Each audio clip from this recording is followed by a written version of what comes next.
ये कहानी है लिकाई की, एक ऐसी औरत जिसका अतीत आंसुओं से लिखा गया था।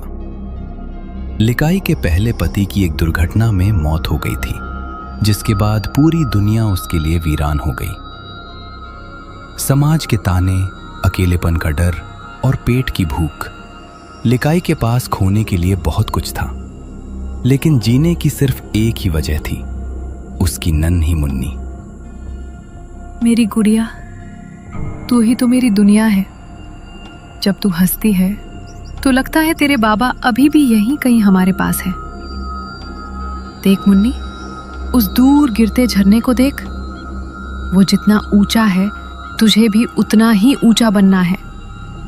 और जितना शांत वो नीचे बहता है, तुझे भी उतना ही धैर्यवान रहना है। वादा कर, अपनी माँ का साथ कभी नहीं छोड़ेगी। लिकाई दिन भर खेतों में मजदूरी का काम करती थी। उसका शरीर टूटता था, लेकिन शाम को जब मुन्नी अपनी नन्ही उंगलियों से लिकाई का चेहरा छूती तो उसकी सारी थकान पानी की तरह बह जाती। लेकिन एक माँ की ममता एक आदमी की सनक के सामने हारने वाली थी। लिकाई ने अपनी बेटी को एक पिता का नाम देने के लिए दूसरी शादी तो कर ली, पर उसे क्या पता था कि उसने एक रक्षक नहीं, बल्कि अपनी ही बेटी के लिए एक कसाई को घर में बुला लिया है।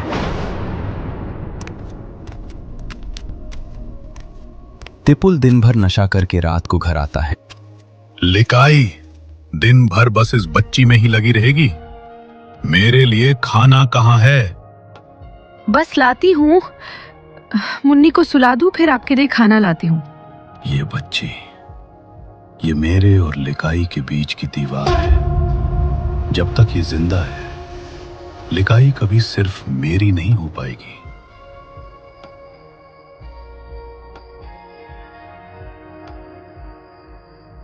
तिपुल अपने दो दोस्तों रोंगपी और संगमा के साथ बैठा है।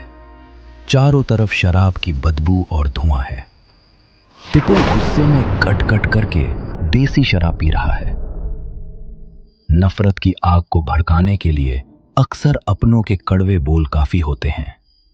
तिपुल पहले से ही जल रहा था और उसके ये दोस्त उस आग में घी डालने का काम कर रहे थे। क्यों तिपुल भाई, नया नया ब्याह हुआ है, चेहरे पर रौनक होनी चाहिए थी, पर तुम तो यहाँ शमशान जैसी शक्ल लिए बैठे हो। क्या बात है, लिकाई भाव नहीं दे रही क्या? क्या खाक भाव देगी? जब देखो उस मरे हुई पति की याद में डूबी रहती है। मेरे पास आती है तो लगता है जैसे किसी पत्थर को छू रहा हो।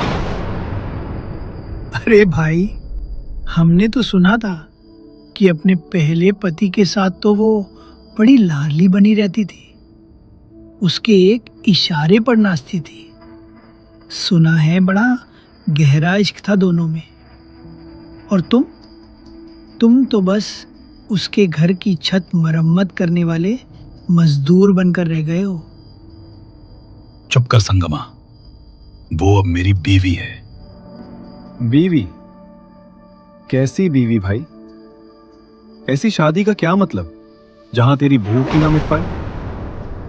तूने उसे पालने के लिए शादी की थी या अपनी प्यास बुझाने के लिए? देख भाई, कड़वा है पर सच है। जब तक वो बच्ची उसके सामने रहेगी, तू लिकाई के लिए हमेशा दूसरा नंबर ही रहेगा। वो तुझे कभी वो प्यार नहीं देगी जो उसने अपने पहले वाले को दिया था।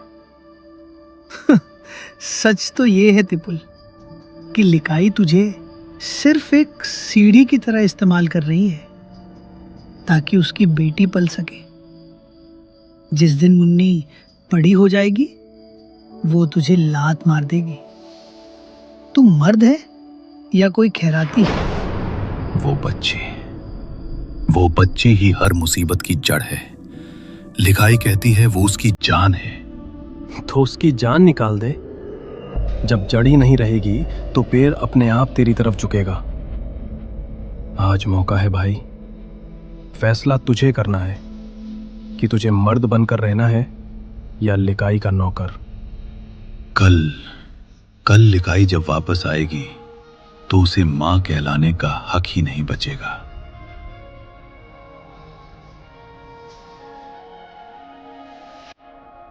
उस दिन काम का बोझ इतना था कि सूरज ढलने का पता ही नहीं चला।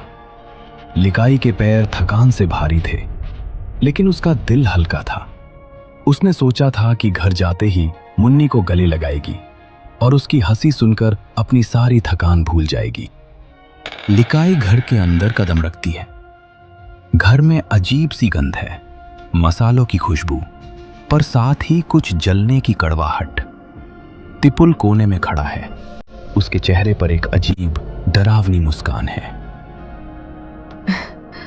आज बहुत देर हो गई। मुन्नी कहाँ है? सो गई क्या? और ये खुशबू कैसी है? तू थक गई होगी लिकाई, हाथ मुंह धो ले। आज मैंने तेरे लिए कुछ खास बनाया है।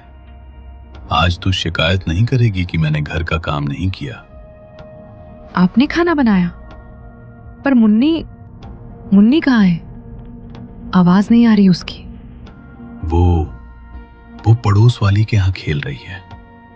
बहुत जिद कर रही थी तो मैंने वहीं छोड़ दिया।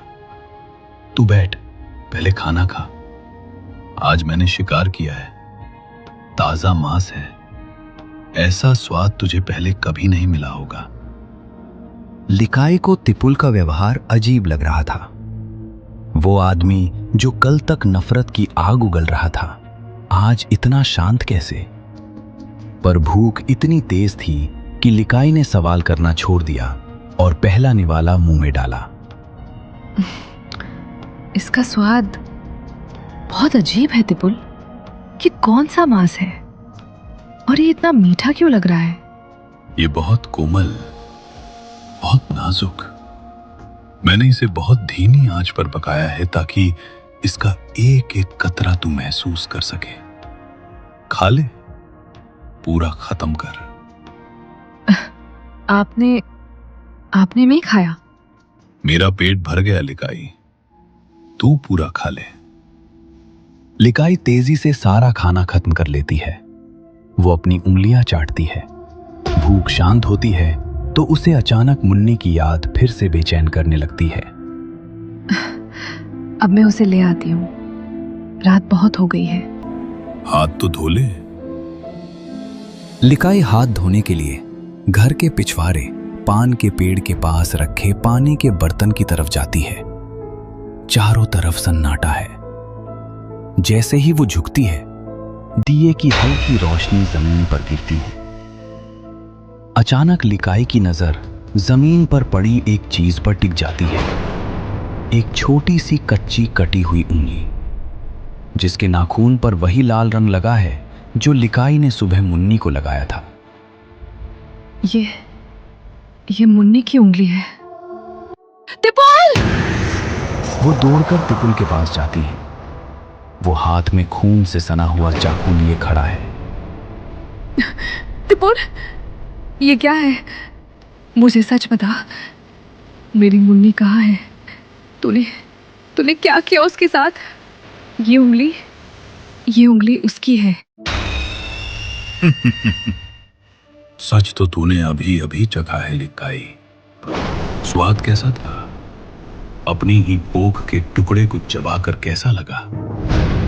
अब वो हमेशा के लिए तेरे अंदर समा गई है। अब कोई मुन्नी नहीं, अब सिर्फ तू है और मैं। नहीं, तू इंसान नहीं, शैतान है। मैंने तुझसे शादी की ताकि उसे बाप मिले। मैंने दिन रात हार तोड़ मजदूरी की ताकि तेरा पेट भर सकूं, तुझे घर की छत दे सकूं। क्या यही सिला दिया तूने मेरी ममता का? मजदूरी? तू मजदूरी सिर्फ अपनी मुन्नी के लिए करती थी। तूने कभी मुझे मर्द समझा? कभी मुझे वो वक्त दिया जिसका मैं हकदार था? तू दिन भर बाहर रहती थी और आती थी तो सिर्फ मुन्नी। मैंने तुझे अपनी जरूरतों के लिए लाया था और तूने मुझे इस घर का चौकीदार बना दिया। ले, अब ना रही वो बच्ची और ना रहेगा तेरा बहाना। तूने मुझे अपनी ही बेटी का कातिल बना दिया। मैंने उसे खा लिया।